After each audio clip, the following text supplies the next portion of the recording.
Hi friends, welcome to மண்வாசம் channel. இன்றைக்கி பார்த்திங்கன்னா நம்ம பன்னீர் ரோஸ் வச்சு சிரப் செய்ய போகிறோங்க. வீட்லேயே ஹெல்த்தியாக ரோஸ் மில்க் எப்படி செய்யலான்னு பார்க்கலாம். அதுக்கு நம்ம வீட்டு செடியிலே பன்னீர் ரோஸ் பூத்துருக்குதுங்க. அதை நம்ம பறித்து எடுத்துக்கலாம். இது இப்போ வெயில் நாளுன்றதுனால கொஞ்சம் கம்மியாக தான் பூத்துருக்குது. நான் ஒரு 4-5 நாளாக ஸ்டோர் பண்ணி வச்சுருக்கிறத நான் கலெக்ட் பண்ணி செய்ய போகிறேன்.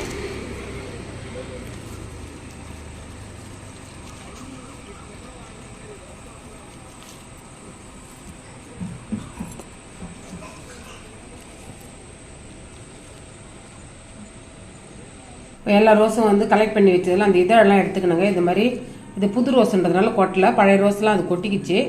இப்போ பார்த்தீங்கன்னா இது எல்லாத்தையும் இந்த இதழ் மட்டும் எடுத்துகிட்டு இந்த காம்பெல்லாம் எடுத்து கீழே போட்டுடலாங்க. ரோஜா இதழெல்லாம் எடுத்தாச்சுங்க. இப்போ நான் தண்ணியில் போட்டு வச்சுக்கிறேன். நல்லா ஒரு தடவை கழுவிட்டு எடுத்துக்கலாங்க. நல்லா தண்ணியில் கழுவிட்டு எடுத்துக்கலாம்.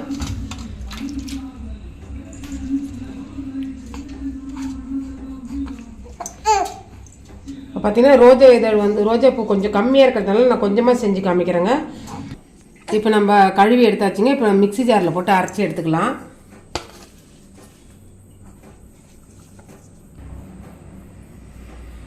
இப்போ ரோஸ் மட்டுமே போட்டால் அந்த ரோஸ் மில்க் கலர் வராதுங்க. அதனால் கொஞ்சமாக பீட்ரூட் சேர்த்துக்கலாங்க. ரொம்ப இப்போ நான் கொஞ்சமாக ரோஸ் இருக்கிறதுனால கொஞ்சமாக சேர்க்குறேன். ரொம்ப சேர்த்துட்டிங்கன்னா அதனுடைய ஸ்மெல்லு பீட்ரூட் ஸ்மெல்லு தான் வரும், ரோஸ் வராது. அதனால் கொஞ்சமாக சேர்த்துக்குங்க.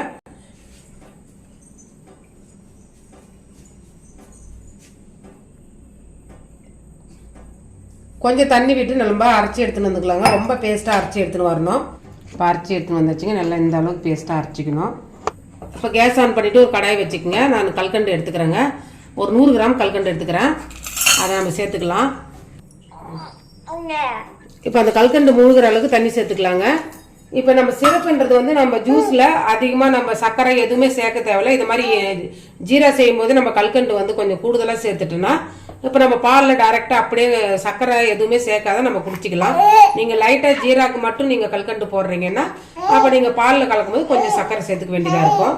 அதனால நான் அப்போ கூடுதலாக போட்டு காய்ச்சிறாங்க.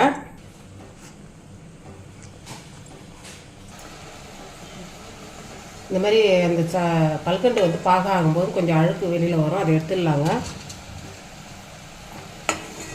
ரொம்ப பாக காய்ச்ச தேவையில்லைங்க. ஒரு கம்பி பாதம் வந்தால் போதும். ஊற்றும் போதே அழகாக தெரியுது பாருங்கள். இதுதான் பதம். இருந்தாலும் கையில் எடுத்து காமிக்கிறேன் உங்களுக்கு.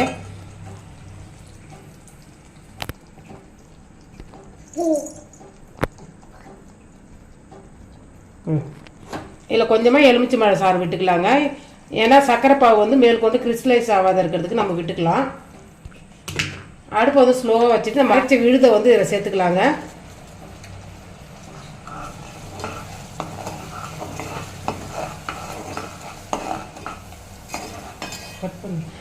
ரோஸ் சேர்த்து ரொம்ப டைம் கொடுத்து கொதிக்க வைக்காதீங்க. ஒரு 2 நிமிஷம் கொதிச்சா போதும். இப்போ அந்த நுரைச்சி கொதிக்கிறது நின்று போயிடுச்சு இல்லைங்களா. இப்போ நம்ம அடுப்பை ஆஃப் பண்ணிடலாம். கலரும் நல்லா சூப்பரான கலர் வந்துருக்குது பாருங்கள். இப்போ அடுப்பை ஆஃப் பண்ணிட்டு ஆற வச்சிடலாம். இப்போ வடிகட்டி எடுத்துக்கலாங்க. நல்லா ஆறுனதுக்கப்புறம் வடிகட்டி எடுத்துக்கோங்க. இது மாதிரி ஒரு வடிகட்டி வச்சு லைட்டாக ஒரு ஸ்பூன் விட்டு அப்படின்னா நல்லா அந்த ஃபில்டரில் இறங்கி வந்துடும். இப்போ எல்லாத்தையும் வடித்து எடுத்தாச்சுங்க. இப்போ பார்த்தீங்கன்னா இது நல்லா ஒரு ஜாம் மாதிரி இருக்குது பாருங்கள். நல்லா இது ப்ரெட்டு கூடயோ இல்லை தோசை கூடயோ பசங்களுக்கு வச்சு கொடுத்தீங்கன்னா நல்லா சூப்பராக சாப்பிட்ருவாங்க. இது அப்படியே இருக்கட்டும்.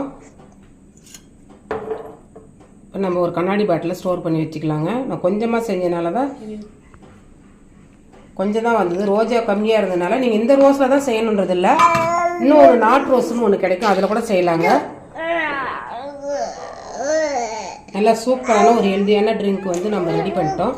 நான் பாலில் கலந்து காமிக்கிறேன் பாருங்கள். இப்போ காய்ச்சின பால் எடுத்துக்கிறேங்க நான். இது நான் இப்போ கூலாகவே நம்ம குடிக்கிற மாதிரி நான் செய்கிறேன். இந்த ரோஸ் சிரப்லேருந்து 2 ஸ்பூன் சேர்த்துக்கலாங்க.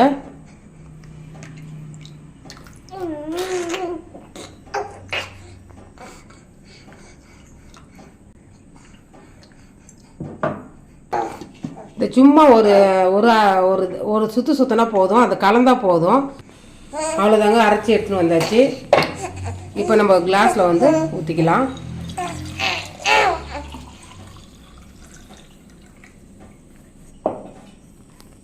அவ்வளோதாங்க, சூப்பரான ஒரு ஹெல்த் ட்ரிங்க் வீட்டிலே ரெடி பண்ணியாச்சு. அவ்வளோதாங்க. இந்த ரெசிபி பிடிச்சிருந்ததுன்னா மண்வாசம் சேனலில் லைக் பண்ணுங்கள், ஷேர் பண்ணுங்கள், கமெண்ட் பண்ணுங்கள், சப்ஸ்கிரைப் பண்ணுங்கள். பக்கத்தில் இருக்க பெல் ஐக்கானை கிளிக் பண்ணுங்கள். தேங்க்யூ.